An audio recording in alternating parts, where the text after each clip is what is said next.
I'm 94 years old. That sentence alone carries more weight than most people realize. It means I've watched entire generations rise and disappear. I've stood at gravesides for friends who thought they had more time. I've seen strong men break and hopeful young people slowly lose their fire. And along the way, I buried something else too. A lie so dangerous, it quietly steals lives without ever pulling a trigger. The lie that says if you stay busy long enough, life will eventually feel full. It won't. Busy doesn't build meaning. Busy only builds momentum, often in the wrong direction. I've lived long enough to see the world change not once, not twice, but completely flip upside down. The rules you're living by today didn't exist when I was young, and the people who made them aren't the ones paying the price. If you're watching this right now, you're inside a system designed to look harmless, efficient, convenient, modern, but beneath the surface, it feeds on something far more valuable than money. Your attention, your energy, your time. You wake up tired. You move faster than ever. And somehow, you still feel behind. That confusion isn't your fault.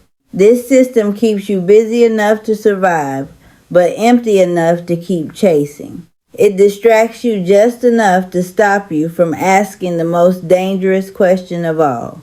Is this life actually mine? I'm not here to scare you.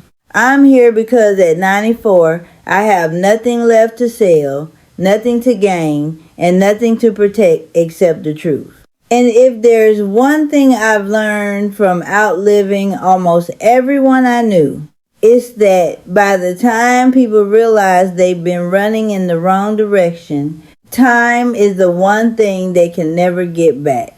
Listen carefully, before it's too late. When I was young, busy meant something. When I was 20, being busy meant building something real. You worked. You came home. You ate dinner with people you loved. And at night, your mind could rest. Today, people are busy from the moment they wake up and still feel like they did nothing meaningful.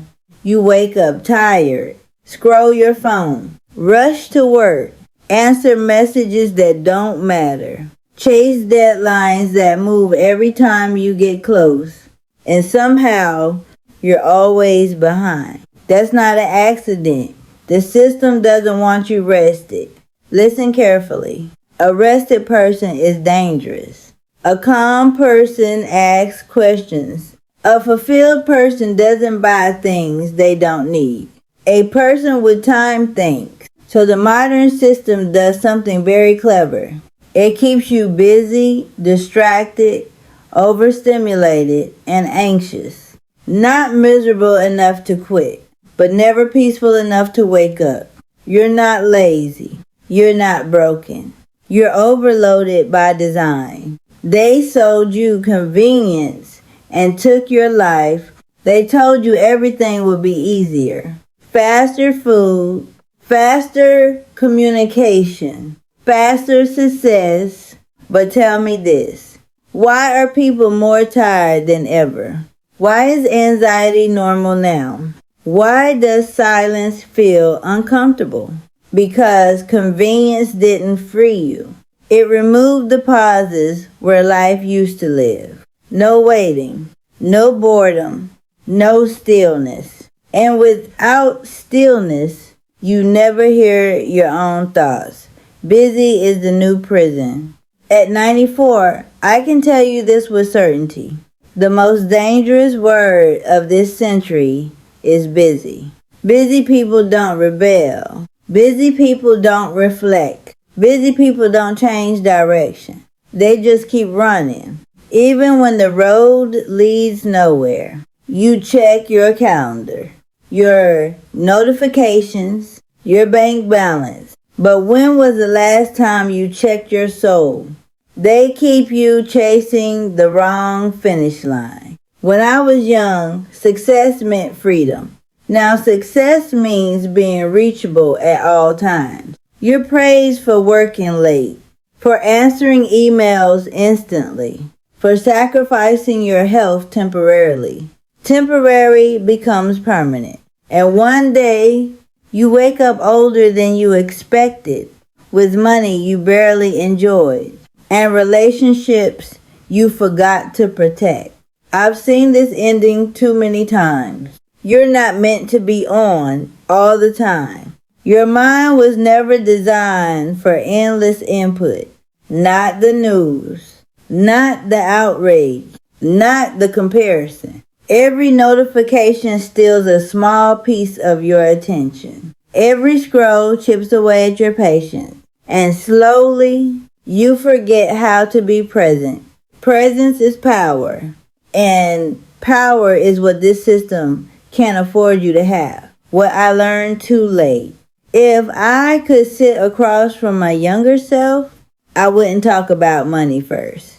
I'd say this: protect your time like it's your last possession, because it is. The system will never tell you to slow down. It will never tell you to unplug. It will never tell you enough is enough. That choice is yours. Real wealth is quiet. At 94, the richest people I know aren't loud. They're calm. They're selective.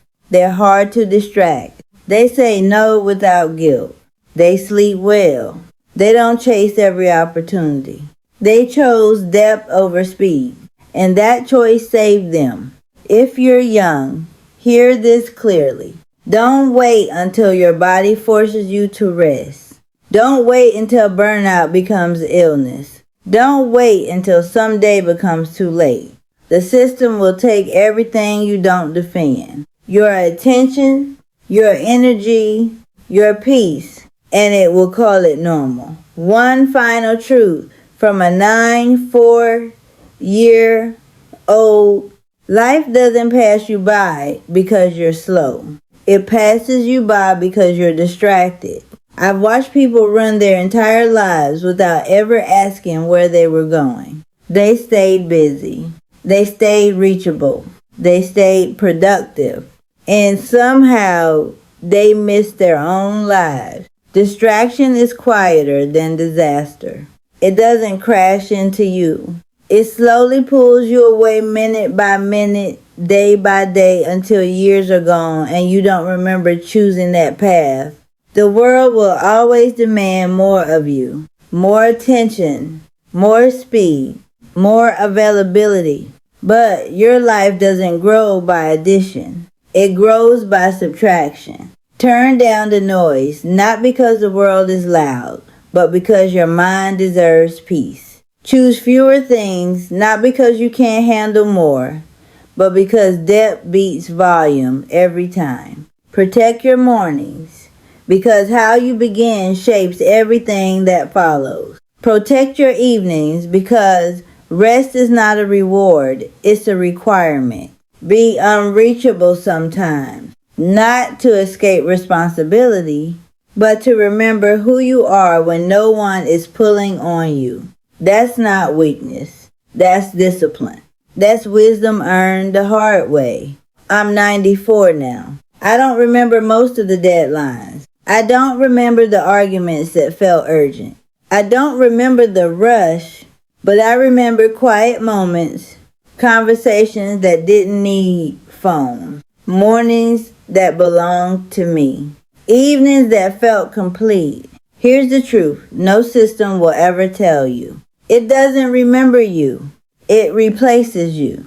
But you have to live with yourself forever. So make that life one you can sit with in silence. Because when the noise finally stops, all that remains is who you chose to be.